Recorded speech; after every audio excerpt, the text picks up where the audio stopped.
Welcome to the second lecture of the winter term.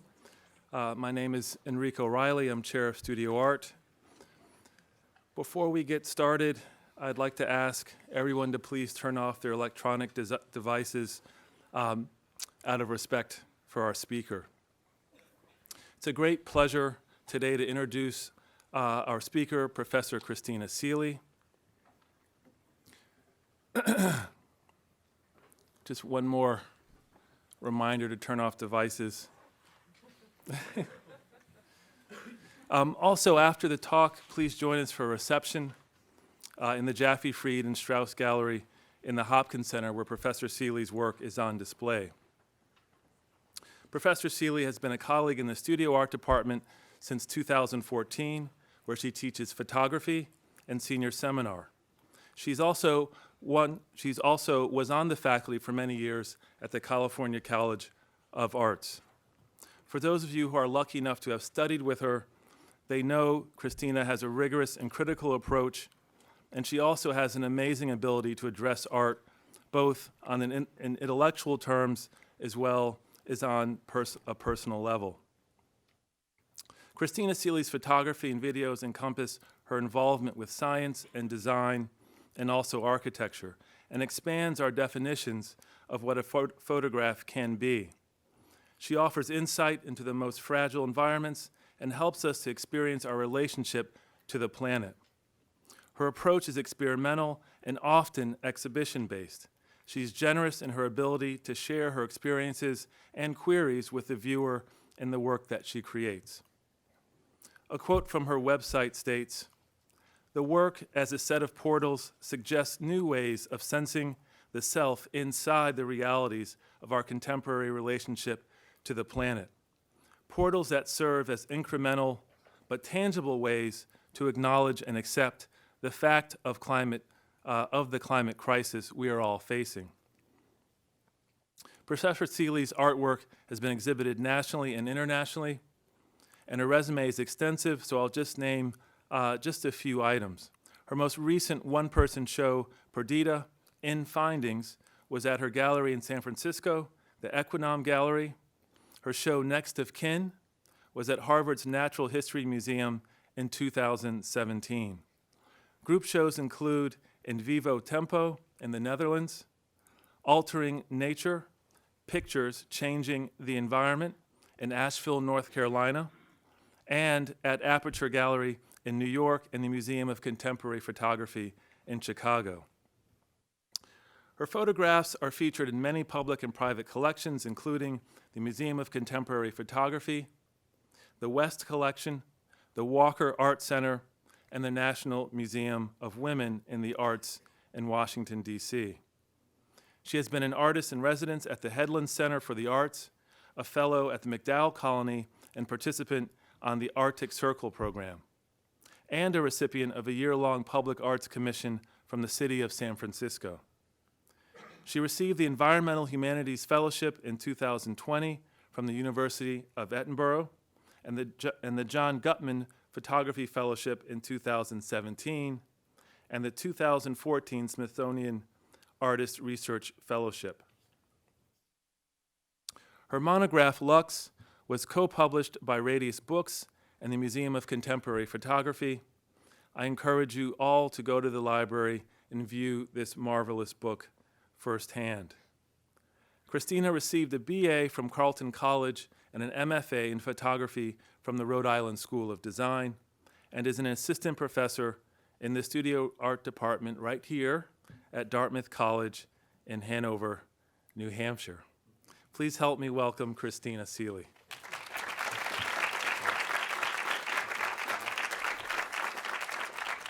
So, hello everybody. Thank you for coming tonight. Or it's already night in the winter these days. Thank you first to Professor Riley for that generous and thoughtful introduction. And I'd also like to thank the Dean's Office for their generous support of my exhibition. In addition, I wanted to especially thank Tian Yang, who is our current photo fellow. I see you back there. He helps run the area in the department, so all of you who've taken photo know him well. And I would not have been able to get this exhibition done as well as basically producing an entire new body of work in the fall while teaching full-time without Tien. So a very big special thanks to him. I also want to thank Jerry Otten, who is the exhibition director, who helped me also get together everything and put this show together. It's been a real pleasure to work with you, Jerry. And I want to be sure to thank Erin Panitz, who is our department tech, and Kelly Thompson, our department administrator, who probably are not here, but for their invaluable assistance along the way with many details. It seems fluid and easy when you walk in, but there are lots of moving parts to getting these things happening. So I also want to thank Ross Virginia. I'm not sure if he's here tonight. I see you, Ross, who's the director of the Institute of Arctic Studies, who instantly, upon my arrival here in 2014, drew my work and research into the larger climate and environmental related conversations on campus. There is no doubt these exchanges have had a deep impact on my trajectory and myself as a person and artist. And it has been such an honor and privilege to travel with Ross and his team to Greenland over the last few years. In line with this, I also want to additionally thank my scientist colleagues for their generous support and friendships. Most of them, unfortunately, are away today and are in the field in one way or another, which is appropriate. In particular, Lauren Culler, who runs the JSEP program, Professor Matt Ayers, who also works as part of the biology department, and Hannah Hofstad, who works alongside me in the Smithsonian Tropical Research Station in Panama, and who's also a professor in biology. I lastly want to be sure to deeply thank I'm very emotional tonight, so you're gonna have to bear with me. My creative kinfolk here, without whom I would not have been able to manage these two jobs at once over the last 5.5 years. So you know who you are, thank you. For those of you who don't know me, I am an assistant professor in studio art here in the department, as Professor Riley just expressed. I'm a research-based artist working mostly with photographic and image-based media, though I also work collaboratively, and my work bridges into the sciences, as you'll soon find out more about. My work has become increasingly experiential and multimedia, stretching into the fields of video, sound, installation, and performance. I deal with two main monsters in my work, the current climate crisis and photography in its broadest terms. The world I was working in when I started out as an image-based artist after graduate school 15 years ago, dealing with our relationship to the environment, was a very different world and culture than it is now. In that short time, the idea of global culture has been established, and an understanding of ourselves as a planetary community has settled out. Interconnections made possible and created by the internet and new technologies has reinforced this and introduced many new ways of interacting with images and each other, and both the widespread introduction of the concept of climate change, as well as its realities in the form of strengthening storms and fires and the melting of ice caps, etc., have evolved dramatically. We now live in a moment when the climate crisis is present in our daily lives, and we are inundated with photographic images on a daily basis. Images that are used in a range of ways and contexts as cultural communication. I was hired here at Dartmouth in 2014. In those 5.5 years, I've published a monograph of my project Lux that Professor Riley mentioned. It'll be in the exhibition space, so you can look at it too. And I've produced works for 5 projects that are showcased in this exhibition. In that time, as an image-based artist, I've had to evolve to stay effective as an artist within these changing realities, which I'll point back to in small ways along the way as I tell you about this evolution. I create projects that investigate and translate global systemics in order to help build a public register and face the realities of our tenuous relationship to the planet. Each of my projects builds on the previous. The arc of my practice reflects our ever-evolving and complicated position within a set of natural and man-made systems. We are now at a moment of massive cultural perceptual shift of the Anthropocene. For those of you who are not familiar with this term, the Anthropocene is most often defined as denoting the current geological age, viewed as the period during which human activity has been the dominant influence on climate and the environment. Like comparable moments of cultural shift in the Western world, including Darwin introducing the concept of evolution and Einstein publishing his theory of relativity, there is unrest in the response to this new understanding of our role within the systems of our home planet. As a global community, we're struggling to come together and to comprehend our indexical relationship with the Earth as the simultaneously impacted and impactors. Understandably, there is fear. Understandably, denial is an easier route. Both are dangerous at an unprecedented moment when the only real logical choice is to come together and find a new way to approach this moment and new reality. Art and photography have a complicated role in this conversation, one that I'm constantly trying to grapple with in my work, and I'm finding more and more that what is most important to trigger is what is just beyond the visible, what is embedded in a deeper kind of listening and knowing in the viewer. So my approach over the last 15 years is to find ways of positioning you, the viewer, within planetary systems. And I don't think at the beginning of my practice I really realized I was doing this, but looking back, even since graduate school, that's been really a deep interest. So what you see on the screen is a diagram from an architectural project called Atlas of Guilty Territories by Elena Langen and Liam Moritz that is describing the transportation of sands from a specific site in the Earth to different locations on the planet. And when I say that, you can comprehend this idea with the visual you see on the screen. So now your brain may have already flipped this image over to something more recognizable, but most viewers have a more centered location in the idea of the world because this is such a familiar version of the world map. Even if you see a version with the continents shifted in one direction or the other, it may take your mind a minute to recognize what you're looking at, and you may even try to reposition it.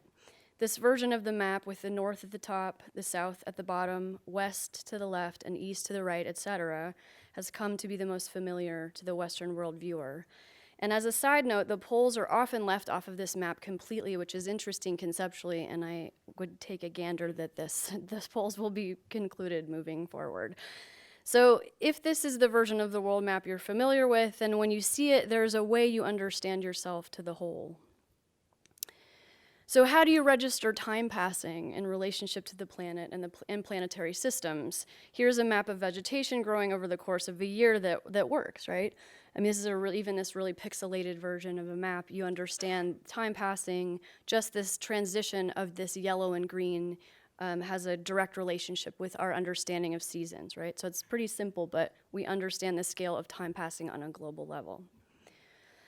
Now, thinking about scale as well, this is a drawing of many routes of the Mississippi River over centuries, and we can understand the sense of time in a fairly straightforward drawing because the river is scalable to the body in a landscape we find familiar, and in the language of mapping here too is something we also comprehend. This is a glacier that reads as an island. We each are islands as a body, so we can comprehend the impact of change to this scaled to us.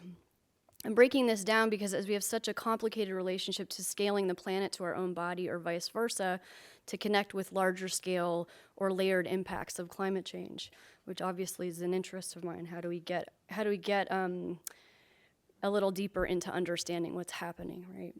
In this, over the last few years, I've been working out tools to use in my work that match human cognitive capabilities to help us relate to often abstract and complex happenings on a global scale. The first major project that I ever made was called Lux. I'm going to speed through it, and I have quite a few projects to talk to you about, so I'm going to kind of speed through them all. I started working on this in 2005, and it is based on the NASA map of the world at night, which was composited in 2002. So this is what the world looked like at night 18 years ago. It has changed pretty dramatically. I was interested then in the three brightest regions on this map, which were the US, Western Europe, and Japan, and what they represent about human impact, as well as the complexity of what man-made light represents about us, which while it inherently reflects in deep impact on the planet, it also includes a reflection of ingenuity, growth, progress, romance, other fundamentally positive and hopeful things, which I found intriguing as a more complex recognition of our relationship to the planet. I decided to photograph the brightest cities in these regions over 5 years and photographed 45 cities for the project. The images from Lux were taken with an analog 4x5 camera, you'll see it in a second, and printed at 4x5 feet, so they're pretty large. I exclusively recorded man-made light, and my exposure times were between 1 and 4 hours long. Photo folks in the audience knows what that means. It's an unusual length. So each piece is titled Metropolis, followed by the city's latitude and longitude. And I was careful to exclude any iconic buildings. So this is New York City.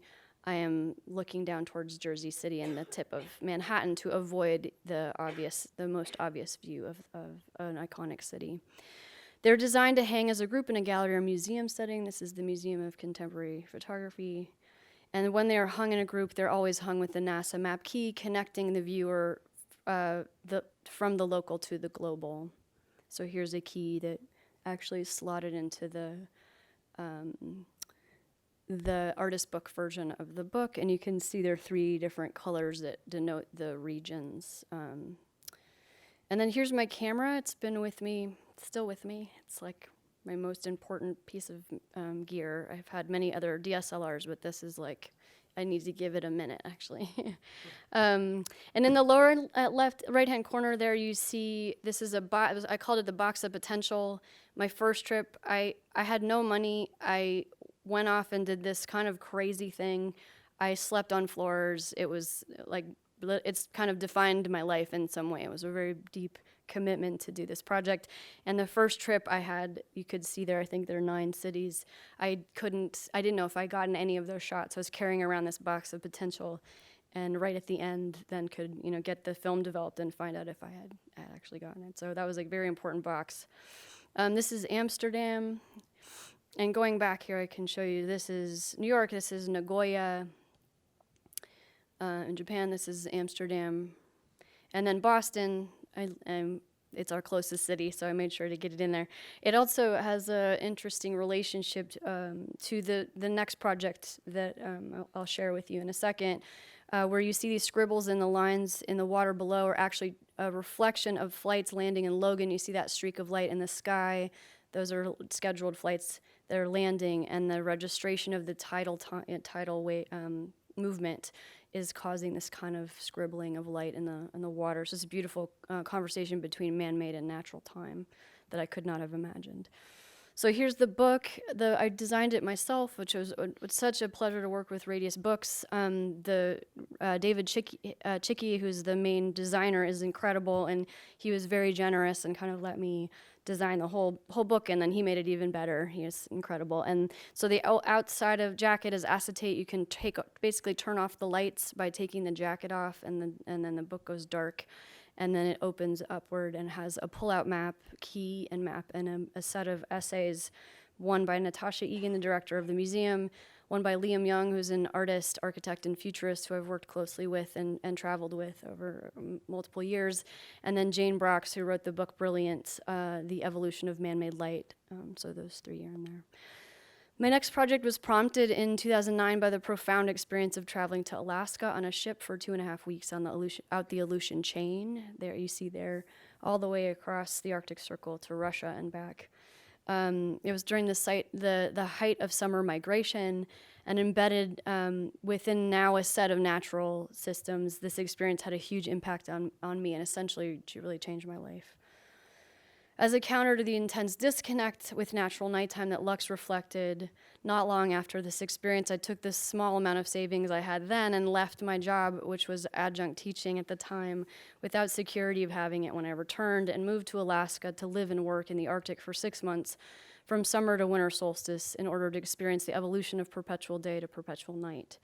There I started a project called Markers of Time that came to be made up of many smaller component pieces dealing with humans' relationship to time. And as a way to keep things creatively open for myself, because Lux was so consistent, I was making the same kind of image for 5 years. You guys are like, it's like less than 10 weeks, and it's like 5 years, the same thing. I decided to design this project in a way that allowed me to try lots of things and have many ideas, et cetera. So that's, I think, and it sort of really started a way of thinking about making for me. And so this project circles instead around 3 ideas of time versus it having a structured series.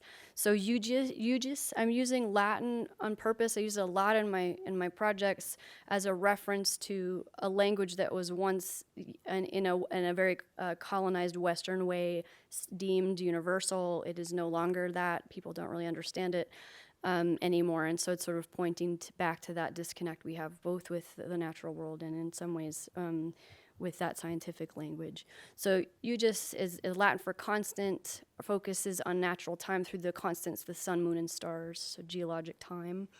Metra is Latin for measure or rhythm and forms a conversation between man-made and measured and natural time. So like that Boston image. And the muto is Latin for change, examines incongruities and natural markers of time due to the warming of the planet, so how climate change is throwing off seemingly fixed cycles. So markers of times evolved to include the tropics. This map is just showing you the zones. So there's a temperate zone up there where you see the US, Western Europe, and Japan, where Lux was. And I'm now working in the Arctic, that blue, and then red, the tropics, which are the ecosystems that are bookending where most of the first world lives and all of Lux was from. And I'm really looking at those two regions at that time in particular because the impacts of climate change were the most obvious. Now they're touching our lives in the temperate zone, but then they weren't as obvious. So markers of time came to focus on ways to describe or represent scales of time that included the three areas I just described.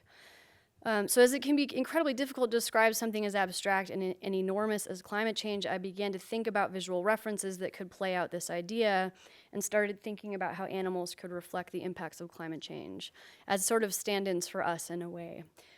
So coat-changing species came to mind, and I did some research, and this piece is this kind of miracle. I'm sure quite a few of you have heard this story from me before, but it was kind of one of the most amazing serendipitous moments of my life was meeting this fox you see here.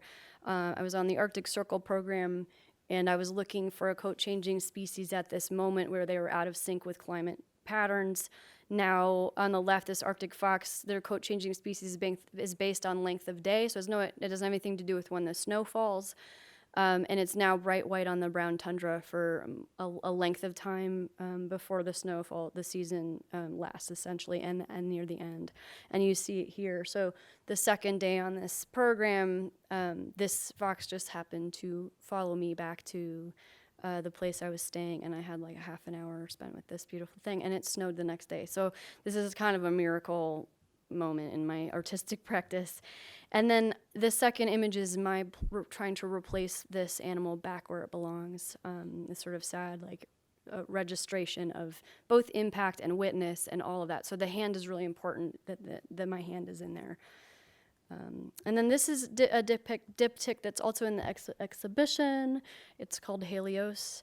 And here you see me working near Barrow, Alaska, in the far north, basically the north shore of Alaska on the Arctic Ocean, in the middle of winter during a period of 90 days of perpetual night. That's me on the left there on the frozen Arctic Ocean. And then on the right is the midnight sun in the summer during 90 days of perpetual day, just before I took this following shot.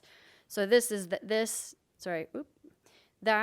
on the right is what it really looked like. It was daytime, and this is what I ended up rendering as the image. So this is a 30-minute exposure taken of the midnight summer sun, so that sun you just saw, hanging over the Arctic Ocean near Barrow, Alaska.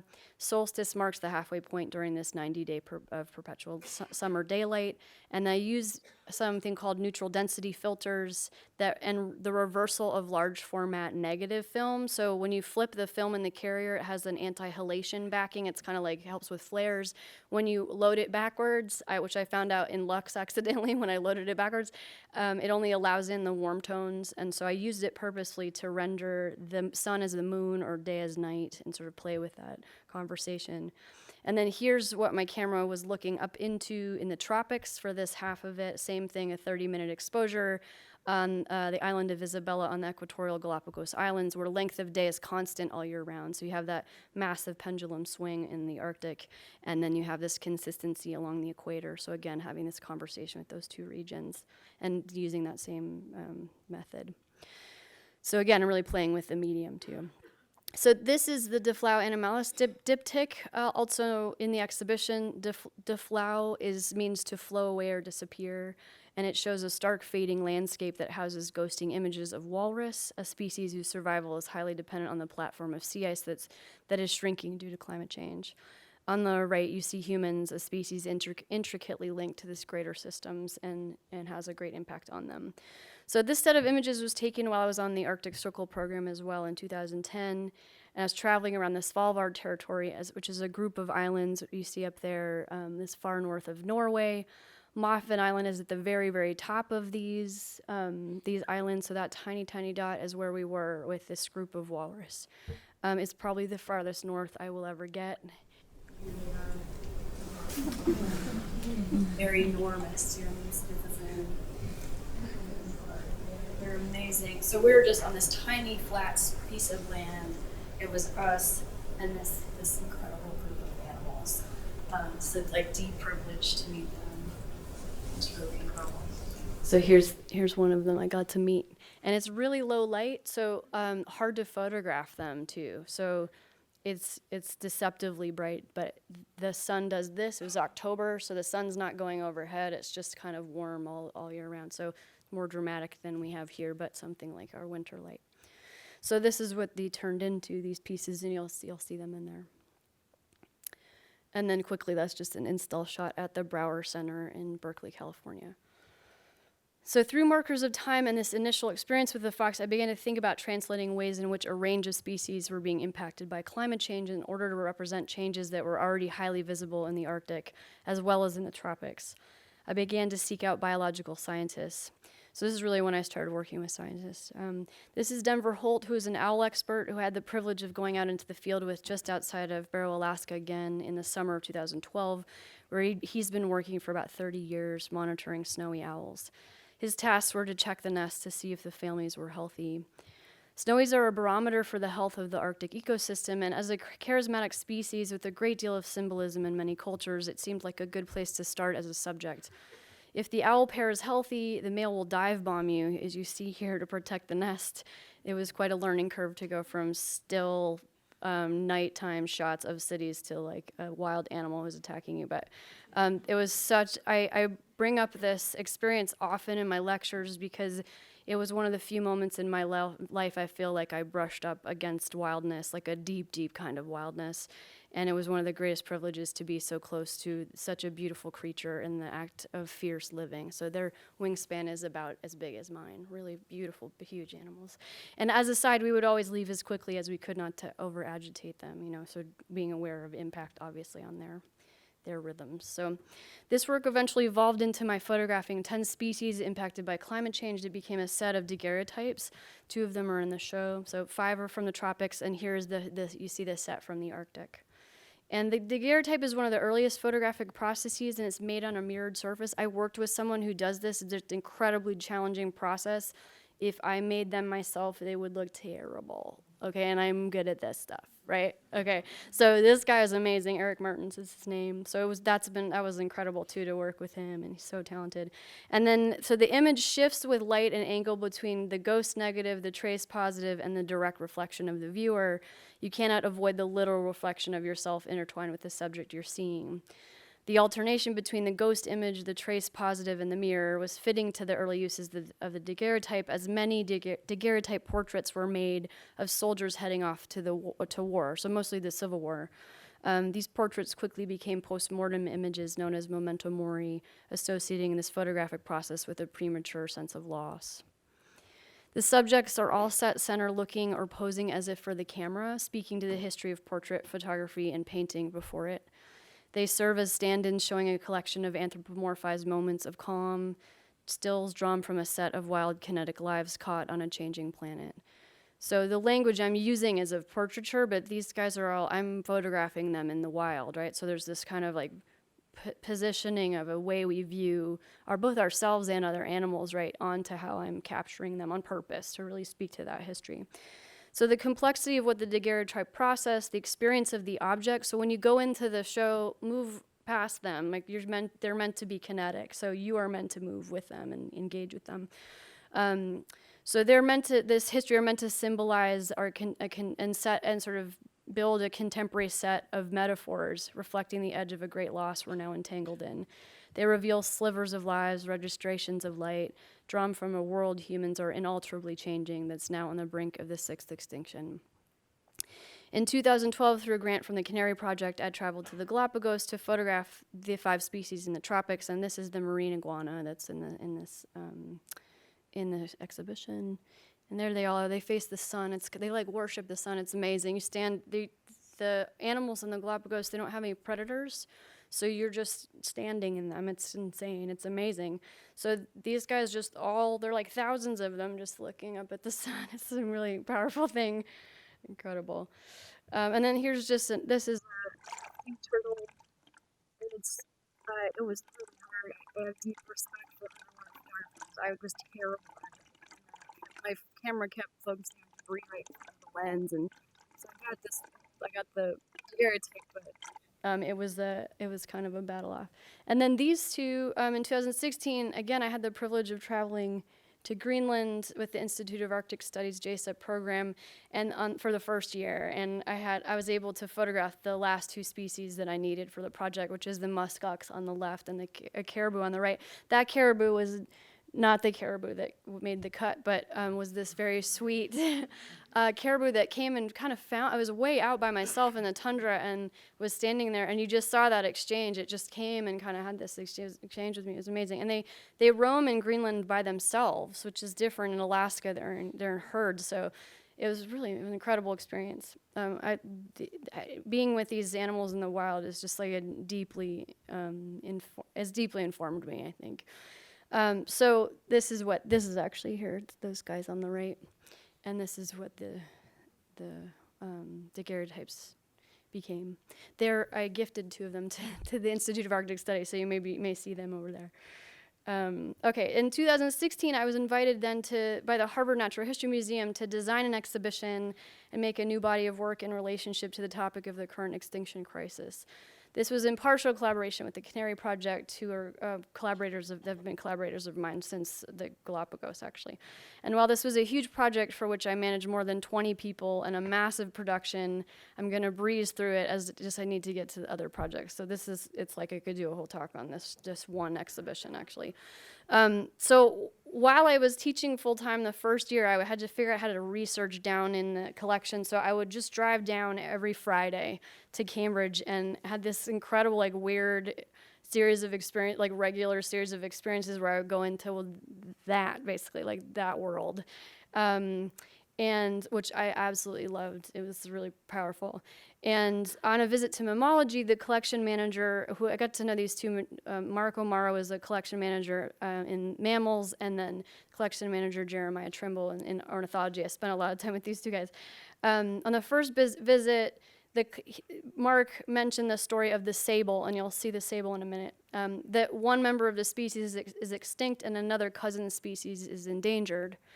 And then in working in ornithology again with Jeremiah on a visit, this collection manager opened a drawer of these tropical birds here you see called honey creepers, and explained, pointing to a group of specimens, that these are extinct, and these will go extinct in the next 30 years. This scenario repeatedly came up, and the idea of next of kin came to mind and came into being for me. The project became to focus on mammals as our natural next of kin and birds as a kind of representation of freedom of imagination and a global network of animals that infiltrate our daily lives. The overall exhibition was made up of 3 parts: the mirrored next of kin portraits, a set of 9 sculptural installations using mostly extinct specimen, and audio of extinct bird calls. It's actually more like an audio installation that we worked with a sound engineer, Matthew Patterson Curry, on using extinct bird calls from the Cornell Lab of Ornithology, and then the daguerreotypes that you just saw. The new work that came out of it, the conversation with extinction, or in conversation with the daguerreotypes, were the next of kin portraits. There are 2 of them in the space you'll see tonight. Using the empathic gaze as the central concept in the work, the next of kin portraits are a set of kinetic light boxes made up of portraits taken of taxidermied specimen of endangered species that are on display in the collections at the Harvard Natural History Museum. And isolated in front of a dark background with each animal's face centered in the frame, the portraits have been taken from an angle that gives the sense that the animals are looking straight at the viewer. These images, printed as Duratrans, are set into light boxes that are fitted with a 2-way mirror as their front panel, When the light boxes are turned low, the set of frame pieces acts as a hall of mirrors. As the light boxes change, programmed in the Harvard exhibition in this way to brighten slowly so that the evolution is barely perceptible, the faces of the animals beneath reveal, first register as trace or ghost, and then slowly brighten to replace the face of the viewer. They then cycle back down. And this is also, by the way, incredibly hard to document because everything is mirrored and dim, and like it's like 5 different times we've tried, and I've hired someone. It's crazy. So they're really hard to show. So you need to just go engage with one. The version of the pieces seen in the gallery are set as have at a fixed brightness, and change with the ambient light during the day, which I really like actually because it has this exchange with the literally the time and space you're in. At a brighter point in the day, they'll read more as a kind of ghost image. If it's bright, you won't see them as much. And at a dimmer point in the day, say evening, they'll read more clearly and kind of more pronounced. This fixed reflectivity causes a wavering between the self as reflected in the mirror and the animal revealing from behind. Here we're both self and other, animal and human, integrated with our mammal kin. So here's just what it looked like. The exhibition team was amazing that I worked with there. I would work on a million other projects with these guys.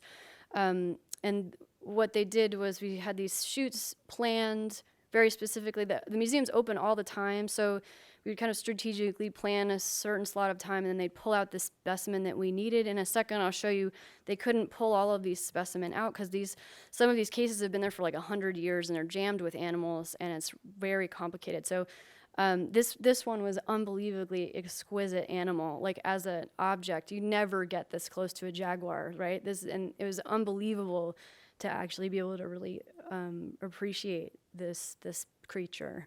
It's a crazy way to do it because they're dead and there's so much complexity into the history of why we do this. That's like a whole other lecture.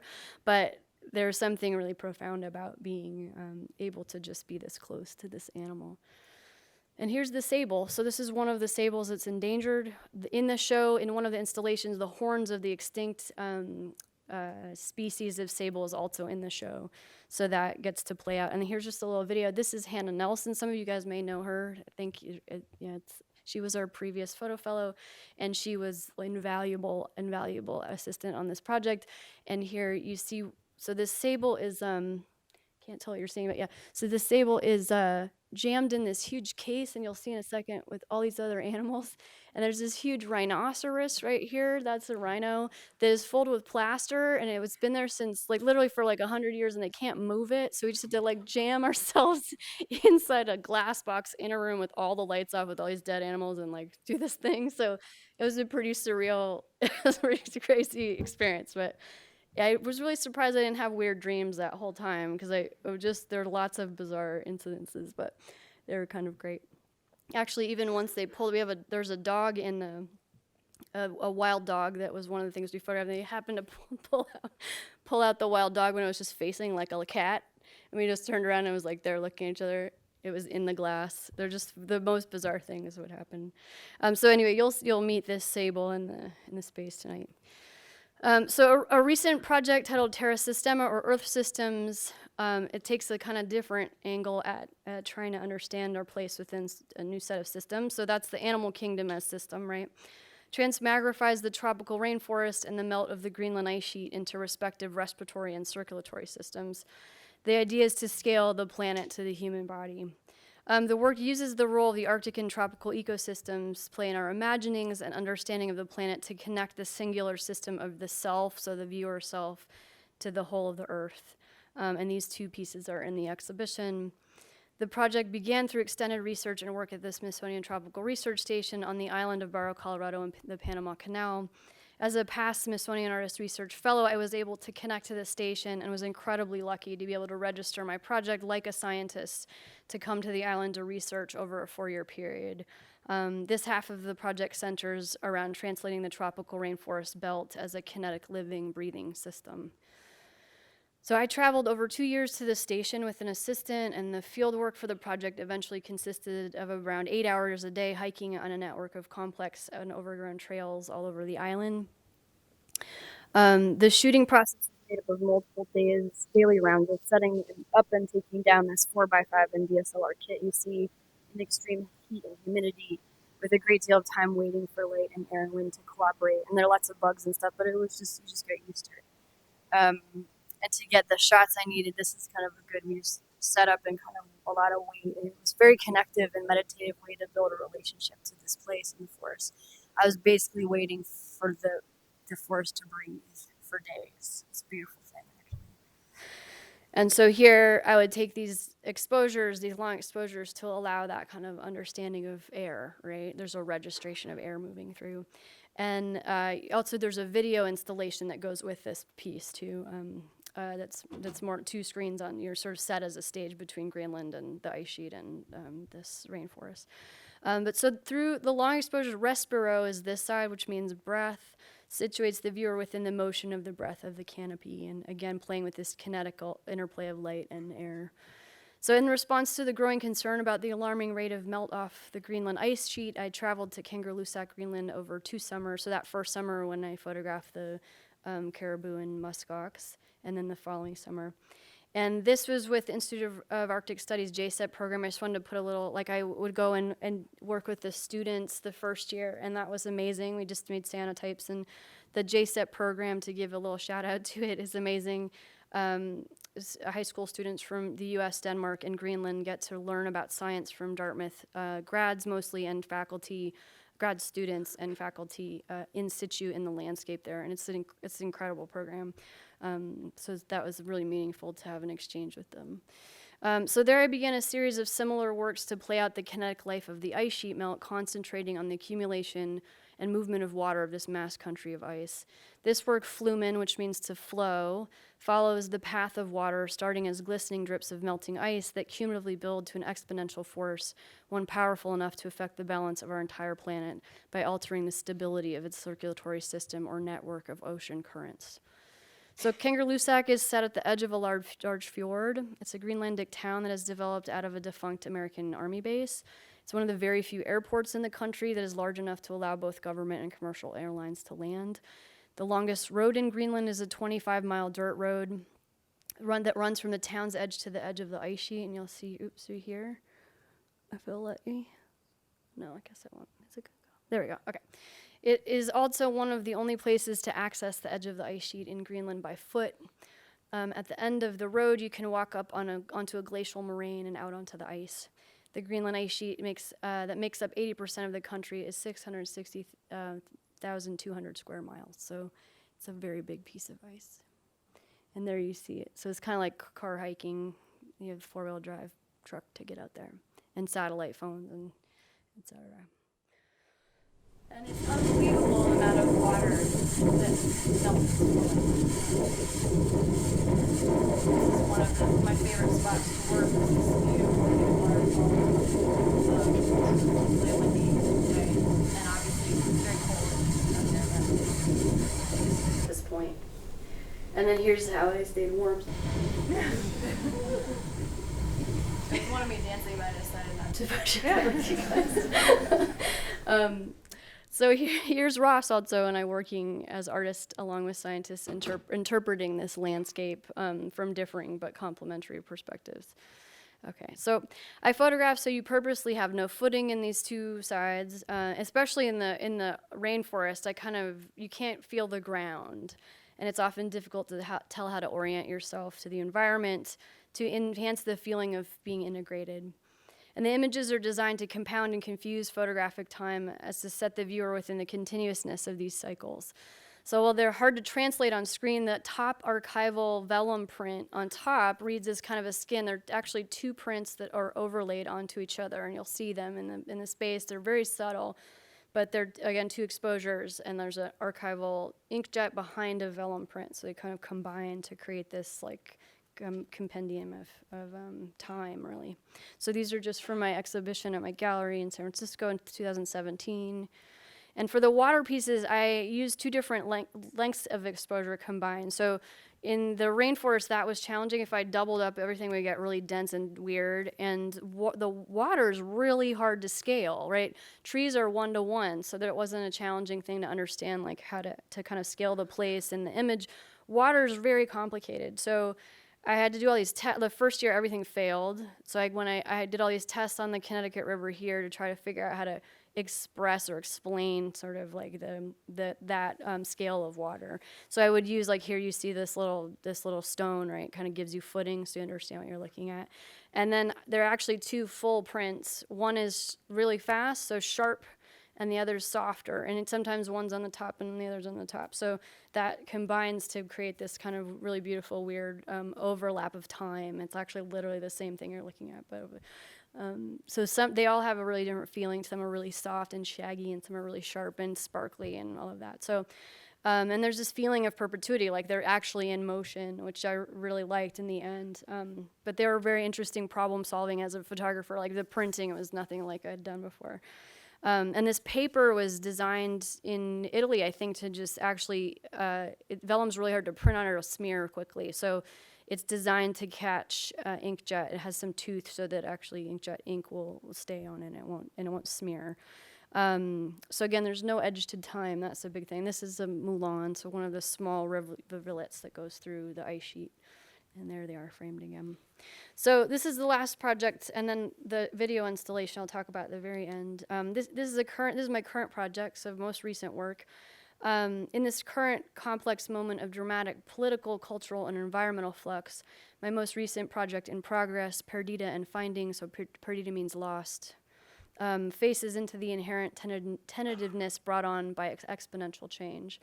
Using the word perdita, Latin for lost, and drawing from the content of an archive of materials or findings accumulated over the last 10 years of these expeditionary travels to the Arctic and tropics, the project functions as a set of impossible riddles and cues that invites a search for intentional meanings and interconnections that cannot be found.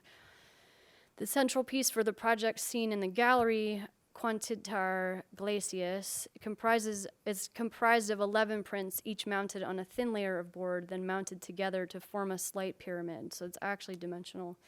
This piece forms a hypnotic exponential convergence that both builds forward in space while visually pulling the viewer in. This kinetic imagery feels deceptively fixed and unsteadying, reinforcing the limitations of capturing and comprehending through photographic imagery. The smallest print in the set is the true size of the original 4x5 negative. Its edges are revealed, pointing overtly to the act of documenting and the medium as a complicated player in our cultural understanding of the natural world at this key moment of incredible flux. While this icescape seems strangely familiar, most likely due to its relationship to culture's regularly indirect experiences of the Arctic through photographs, Svalbard is situated above the tree line where it's difficult to register scale of self to place. No trees, human structures, or figures give an indication of size or dimension. One is left guessing at the reality of our own scale to the environment and the magnitude of this formation of ice. Feelings of humility and integration are prompted as we become threaded into time and space without power or perceptual stability. As Magdalene Breen, which is the name of this glacier, this depicted glacier, grows and recedes at once, we are reminded of the instability of existing climate challenges, the exponential loss of ice in the far north, and the failure of photography to translate related magnitudes. Through aesthetic and photographic familiarity, the project as a whole, at a glance, offers a satisfying false sense of order and understanding, which includes that piece. There's something satisfying about its order that eventually culminates in a feeling of disorientation rooted in the uncanny, so this sense of strangely familiar. This experience makes both the search and tentative feeling of being lost the simultaneous focus. A faint stitched together landscape printed on warm-toned, delicate newsprints depicts Abandoned, a physical place in the Svalbard archipelago far north of Norway. So this is literally, you can Google it, it's on the map. It's called Abandoned. The overt use of the stitched aesthetic of multiple images points to the photographic media's inherent fragmentation of place, yet these fragments easily build into the recognizable idea of abandoned as a dimmed, nondescript Arctic scape, a non-place that has been pieced together. This contradiction prompts questions such as, is this place real or fictitious? Is this a landscape that is being revealed, built, or disappearing, dismantled? How can we decipher this, our location? This additionally prompts an instinct to search for tools to orient the self to place. In line with this, viewers see 4 smaller images that accompany this delicate print. These show the artist's hand pointing in each cardinal direction in the act of orientation. The set serves as an imprecise compass stand-in, implying an understanding of the location from within the image's temporal limits. Yet these bodily cues simultaneously amplify our overall incomprehensibility of this place in time or space. And here you just see that those four images can be hung in a range of ways. So that's just kind of giving you a sense of them. This image was taken on the Arctic Circle program, all of them, this sort of documentation of place, at the 78th parallel during a gentle snowstorm on the last day at sea during a 2.5-week loop on the archipelago. These digital images were made to document abandon for a fellow artist, during which the artist, instinctually me, used my thumb as indicator, pivoting in place in order to express direction to be used later as orientation to piece together this actual place. So here you see that coincidentally in each of these images, 3 of them anyway, the ship, the artist's tripod, my tripod, and a small structure were caught in the frame. So there's this kind of overt accidental narrative too that speaks to the familiarity of the Arctic exploration. Though it's worth noting no Western woman would have been on these expeditions wielding that camera. Just to get a little shout out to. Still not that many women are up there. But the compass images are printed on subtly warm paper and the landscape on newsprint, speaking to the history of Arctic photography and the many published reports of this same tint and materiality that brought back first views of the Arctic from the then unknown. So here we are kind of tramping up there. And this is the ship we were on. And it was that dark a lot of the time. It was pretty unbelievable. So before I share with you my last piece, I want to summarize that all my work, or my work overall, really, I would say that, is designed not to document or convince within a conversation with the Anthropocene. Not to tell you a story or lay out proof, but instead to use the veracity of the medium to position you within complex planetary systems, so you might understand yourself in reference to the whole. And it also pulls forward traces of the magic just beyond the surface. The soft, intuitive periphery that exists at the edge of human visual perception and the edge of what the medium can render and record. The awe and wonder that keeps us connected to something bigger than ourselves is where I want you to land. It's your own personal relationship to deeper experience and the recognition of the whole of your body, your spirit, and the self in relationship to the realities of the contemporary now. So the video installation Dissonance is featured in the Strauss Gallery, so that's all that's in there. The single-channel video piece was created using footage collected on the Greenland ice sheet in the summer of 2019, so it's my most recent piece. It was the hottest on record. I'm going to share some of it with you now as a kind of performance and an outro, as a better way to translate what I cannot say easily through a description of the work. So just give me 1 second. I am dissonance.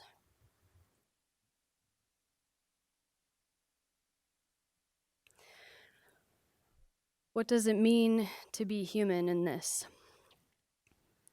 What does it mean to be singular, vulnerable, and tender inside the enormity of this moment? Planetary flux. For the 3rd time, I climb out onto the edge of this country of ice, Greenland. This time something deep has shifted in me. So much more has changed over such a short time since I was there last. Too much. My psyche is overwhelmed. My soul self silent, trying to feel it out. I focus inward.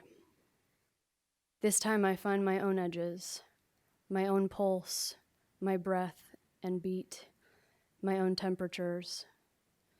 I feel my feet on the ground of ice and dust. I smell the crispness of the air here. I feel it actively where my skin is bare. And I listen. I listen from the core of me. I listen like I always do first, from that core soul space in me, that guide. But this time I shift deeper. I use the whole of my body. I consider it itself as the conduit for some other way to explain this all to you. I am breakable. We are. I am small in the world. We are. I am animal. I am breathing. I am beating. We are. I'm supposed to report back, to tell you it all in a particular way you can categorize. Some familiar trope of story. Yes, I have been there. I have borne witness over the arc of dramatic change. 10 years. And I saw this, and you expect a tidy story, one that we can fit inside of, one we can react to in the usual ways.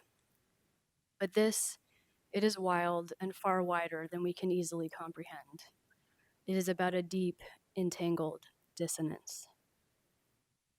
The only way to translate it authentically is to use my body as conduit, to position yours here with mine, to feel your way into this. We must feel our way into this together. That means use our entire bodies, all of our senses, our intuition, our gut feelings, our needs, our humility, our animalness. I'm a body of simultaneous privilege and wild vulnerability. I'm set wide open on this otherworldly stage, listening with all of me, listening so hard I am regularly brought to tears. Years of facing into it, of witness and realizations, ghosts that haunt, and facts that I house about all the life impacting change. And this love affair with the edge of things, it has been the most important thread in my life. It is all so devastatingly beautiful. The way the sunlight amplifies the energies of water and ice moving around me, set here among a zillion diamonds in a system of such visual complexity, I don't know where to look. I pick up one small frozen piece from the edge of a flowing Mulan, its formation designed by the motion of water, and I hold it up to the Arctic sunlight. My fingers freeze in the air and against its tiny, glassy surface. The sublimity felt from this examination is infinitely worth the correlated bodily breakdown. I hold it and turn it and feel it in my fingers until they are numb. Then, without touch as guide, I grip a bit harder and just enough to keep the gem from slipping. I consider it slowly in the brightness until the heat of my body thins its edge beyond a delicacy I can grasp, and it slips back into the twinkling flow of it all at my feet. I am learning about my body, love, and impact. The power of my energy is directly affecting another's. This year was the hottest on record. In the valley on the way to the ice sheet, a system of flow winds its way to a fjord, eventually out to sea. This network of meltwater from ice sheet to ocean is visibly comprehensible. My first night in the brightness of the Arctic summer, I climbed the nearby outcropping that looks out over the town of Kangerlussuaq where we stay.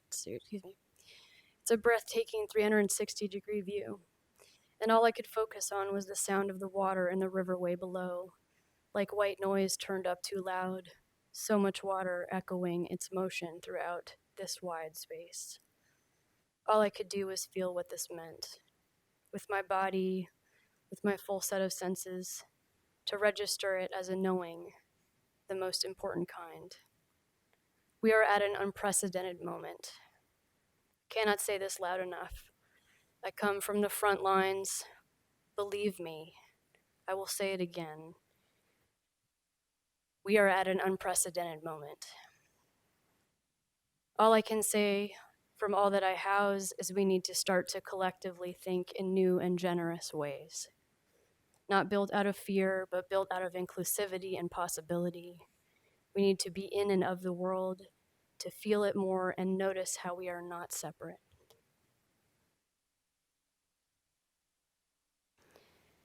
And so I, as an artist, offer you these portals. Gentle portals that suggest new ways of sensing yourself inside this cultural shift.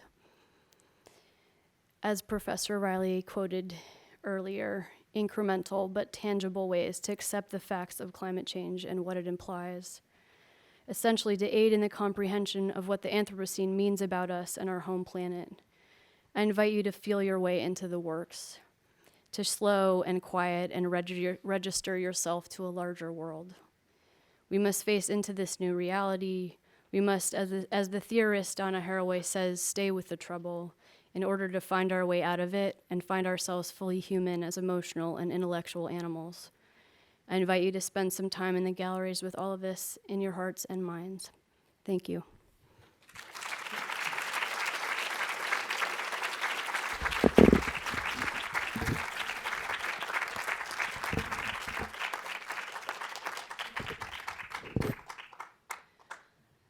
I'm happy to take any questions if you guys have questions.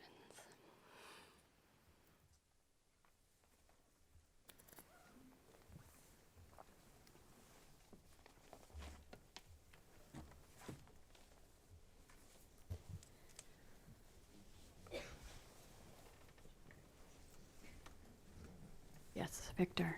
I'll try to loud for me. Okay. Just let me know if I'm not loud enough. I don't think I have a question, but just kind of like a comment. Yeah. First of all, this was really, really great. Thank you. I love the last part with your narration. And I think one of the things that kind of stuck out at me was the gesture of the hand. And you know how it kind of like started to come in slowly. The first time we saw it was with the fox. And then we had these kind of like black and white shots with the hand a little bit out of focus, kind of giving these directions. And I really loved seeing how, you know, you were kind of like stepping in front of the camera partially. How suddenly we get to see how it's becoming more and more personal. And you know, before that, it's still very, very, you know, involving each of the viewers, and clearly you have a lot of data and information that you're trying to find a way to express and visualize. But I think the moment where you kind of like step in and you're gesturing with your hand, and it suddenly becomes also this comment about making, art making, and the signature of the artist. I mean, it has a lot of different layers. And I think that last part where we see the effect of the melting ice on the skin of the author, I just really love that. Thank you. I think it's really, really exciting. Thank you so much. Thank you. Well, it's interesting you're bringing that up, actually, because it's taken me a long time to feel comfortable, I think, being the subject in some way. And the more urgent things get, the more I feel like that's actually important as a way to connect to the viewer. So I think you're picking up on like the stages of it in a way. Yeah. Thank you. Yeah. Yeah. I was so struck, Christina, by, to echo what Victor was saying, by the human marking of the hand, by the sense of that, of the ancient mark of the hand, and how important it is to hold yourself into the work as you're going across those 6 or 7 years of the making, where you become more and more present. It's a way of incorporating and exploring a vulnerability that I found extraordinarily moving, and it opens my own ability to be vulnerable in the face of these extraordinarily hard issues that felt like an invitation and a warmth and an acceptance of what it means to be human and to be vulnerable together. So that across the span of those 7 different pieces, the opening toward that portal, not just out to the world, but into ourselves, was profoundly moving to me. Thank you. I also just want to applaud you for the embrace of so many different media, and for the embrace of humor, for the ability to inject the human scale into all of this and to force us into conversation with not just ourselves and the animals, but the entire land.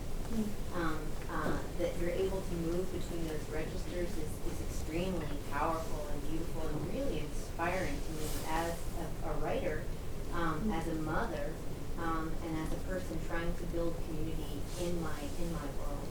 So thank you. I guess really all I'm saying is thank you. Thank you. Thank you so much. Thanks a lot. Yeah. Yeah. So you mentioned kind of 2 different like changes that have happened over the last kind of decade that you've been working. Yeah. One of which is climate change, and the other one is like this our new relationship relationship to like photography and student. And so I'm wondering if you could talk more about how that's kind of impacted the way you make and like your process. I mean, it's kind of like you're focusing, or you're using photography as kind of like a slower medium. Yeah. Yeah, thanks for asking that, because I didn't dig in as much in this version of it to the photo side of things. Sometimes I do this other performance at the beginning, like sort of performative talk about that.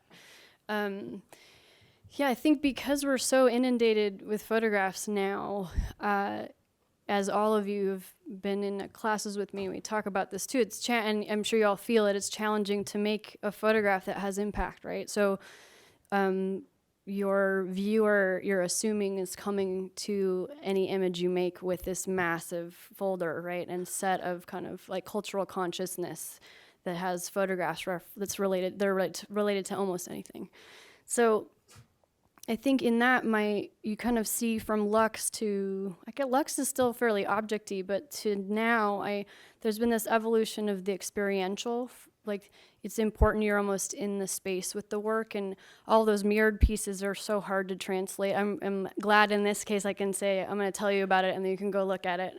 But I think this sort of discovery of also integrating the viewer with the work in some way, or like the skin of the vellum, you'll also looking at those, also it's really hard to translate unless you see the objectness of the piece.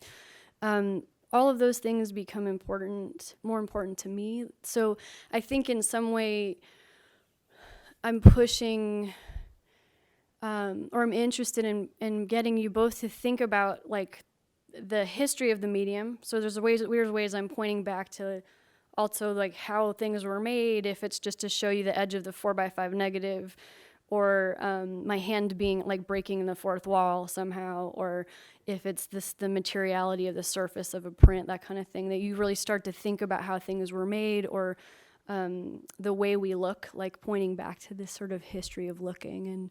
And so you might question the way, like, you know, there's basically, we're all literate in photography without knowing it half the time, right? We speak a language that we kind of don't even realize we speak, right? So it's almost like drawing that up and realizing where those assumptions you made about nature maybe have come from, et cetera. So hopefully that answers a little bit. Yeah, we can talk more about it later too. Yeah. I was actually wondering, like, I know you were going kind of quickly, but in some of the earlier projects that seem like they're more very much based in research, like what the actual place of that research and the data behind what you're looking at, if that takes part in the projects as they're presented at all for viewers, or is that kind of just a conceptual armature that allows you to, is an excuse for working? I don't know if I'd call it an excuse for working as much as sort of it buttresses in some ways. I think I've been thinking about science. There's like storylines that we're used to getting from the scientific community, or sort of the way the general public consumes science, that I'm almost trying to like stand next to and just give another a more emotional kind of way into. Maybe that's a way to think about it. So I'm working with scientists, and we've had such interesting conversations, because most of the scientists I work with are very creative, actually, and very sensitive in lots of ways. It's not they're not spiritual, but their way they're approaching the exact same, maybe data is not the right word for what I'm doing, but the exact same kind of subject is really different. It's deeply different, right? So I'm coming at it to try to get into this emotional thread, not come away and generate questions where scientists, for the most part, are trying to answer them. And so I'll answer this in two parts. So that's one thing. I think it's a way. It's almost like this thing I'm pushing up, like bouncing off of all the time. And then there's all this material and research I have that I haven't had time to mine and process. So part of this new project, the Perdita and Findings, is all old material. It's from 10 years of work, right? So some of that's scientific research related, or at least at Harvard, I wasn't like noting down data points or something. I was just constantly in there learning from the collection managers about the collection they have and the state of things, and then doing a lot of reading about the extinction crisis, that kind of thing. So I think in some way the research will come into play. At some point I will do way more writing, and there's a lot of field studies and field work that will become some kind of book where that research is kind of really honored. That's like, I'm itching for that deeply right now. I think as a way to also process like 10 years of being on the front lines, I need a minute. So much is in flux, and I really want to try to sit with that, what I've experienced, and try to like put some edges to it for myself and, for all who are interested, right? Yeah. Does that hopefully that answered?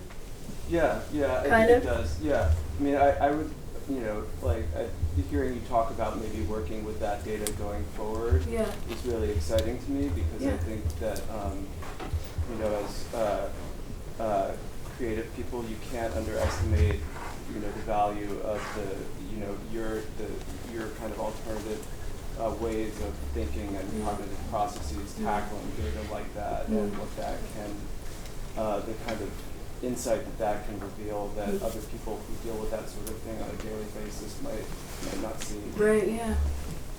Yeah. That's good to be reminded of too. Actually, I think that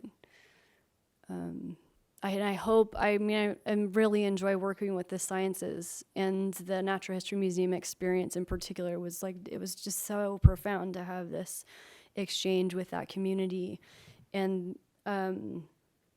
Yeah, I think it would be really amazing to be able to share more of, especially spent 2 years in those archives in particular, and try to kind of build a conversation between them and this work in field, out in the world, right? Of being kind of in these collections of animals, or I'm not sure how to think about what that relationship to nature means, because it's so loaded and complicated actually. And then to be in the wild with these animals is this totally different and really deep experience. So. There's so much that's possible. Yeah. So, thanks for the question. Yeah. It seems like you all needed back and forth with the analog and digital art. Yeah. Artists with separate mediums. I could get something in analog photography and digital, or vice versa. Yeah, that's a good question. So actually, I use both. And I use them usually in a way that one or the other couldn't really render the image or the aesthetic. So in that, this is digital, so the film obviously is all DSLR. Lux, those long exposures, I couldn't make that entire project in digital. It would look completely different. It would be almost impossible, actually. And the actual style of film I used in that project had a color balance for tungsten man-made light that literally makes that aesthetic, and so it sort of needed the analog. But those were drum scanned, and then that was the tricky one. So those are drum scanned, and then turn into digital files. I work in the digital darkroom, and they get outputted in analog again. So that's hybrid, full-on hybrid process. Markers of time is half and half. So the images also that needed those long exposures, the analog made sense because I also couldn't have done the same things. There are limitations in both directions, but then there were certain things like the fox I wouldn't have been able to photograph with a long exposure of a 4x5 because that fox would have been gone, right? So I actually really think a lot about the limits of the medium and what the camera can and can't do. Digital's becoming this whole new animal now, right? I mean, I just have an iPhone 11 and it's kind of blowing my mind as a tool. Who knows if I'd use it for something? It still feels like a sketch place for me, but that world is, we'll see. It's kind of interesting. But I still have this deep love of the analog, and the process is slow, and it feels like in a way you're really honoring the thing you're photographing or the place you're in, and so there's sort of a ritual with it. And those of you who have been in my classes, I treat when I introduce the digital, I treat it like analog. Try to get everyone to slow down and be really present and you're not supposed to delete anything. You just like get into this more like analog headspace so that you're being really intentional. Because I think there's something about the digital that also like especially now where you take pictures so quickly, and there are lots of ways that images are used in communication that isn't the same thing as making a piece of art necessarily. There's overlap, there can be, but so I think about it like that too. It's just there's this deep intention to the way I make images. It's different than other types of photographers, Have you thought about how the endangerment of analog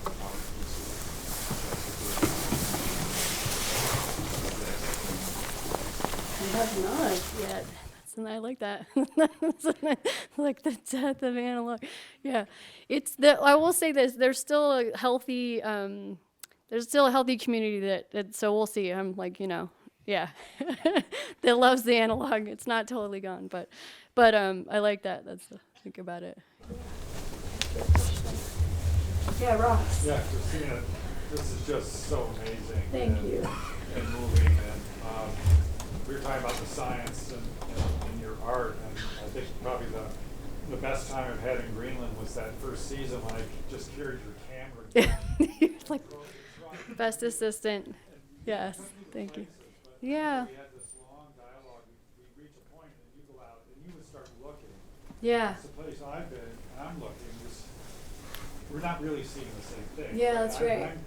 I'm seeing the different colors of the ice, and I'm thinking about reflectivity and algae growing and Yeah. albedo and melting and heat gas. And you're there trying to figure out the light and the camera, and you're doing something that you're not even going to know, like you say, what the capture. Yeah. But you're trusting, you're having this experience and this gut feeling, and your knowledge that you brought into that landscape. It's so remarkable to see that, particularly the same piece, but brought back. Because I've had that experience over and over again, thinking about how being with you has informed and changed the way, as a scientist, I experienced that place. And I think your work will do that for everyone that goes over to visit it. So you've amplified this so many times. And there are many scientists in these places. There are too few artists. And so that's something you need to fix too. Just that comment. And thank you so much for being a scientist that is helping artists be in part of the conversation too. I appreciate that.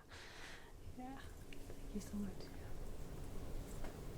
Any other questions? Oh yeah, sorry, over there. Yeah, hi. I find your work really inspiring and how Thank you. Show climate change and like express it in like an emotional way. And it's just really amazing, and just like what you do is just like so cool. Like Thank you. Thank you. Your job and climate change is probably one of the things I like really most about, and like when I post this, and I've kind of wondered whether, I don't know, like I really love science, and I think it would be really awesome to do and to try to help in some way, but I also really like art.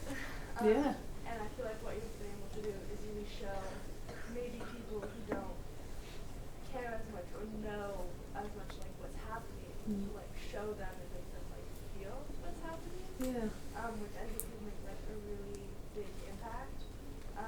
That I mean, I don't know if I would be able to, I don't know, make a bigger impact as like a scientist or like an artist or a mix of both of those, but I think you could. Yeah, you never know. I didn't know I'd be here now, And I also want to say that I appreciate hearing that too. Sometimes, like I make the work and hope it does things, and I don't always get the feedback. So it's just really nice to hear that, especially from a student. It's really, your generation's really important in this conversation. So whatever you go on to do, whether it's science or art or both, right? It's really important. It's the most important issue of your generation, like hands down, right? I won't pretend people aren't saying it enough, but it just is. So I'm excited that you're part of it too, right? You just never know. And I hope it's speaking to people. It's a strange thing being an artist. Like I just said, you are kind of behind the scenes, and there's not always an exchange with those that are taking in your ideas and all of that. So I'm glad to hear that too. Yeah, hang in there. You're gonna do something good, I can tell.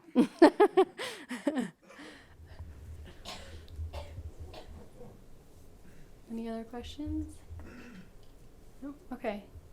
Well, thank you so much, you guys, and I'll see you over in the gallery. Thank you.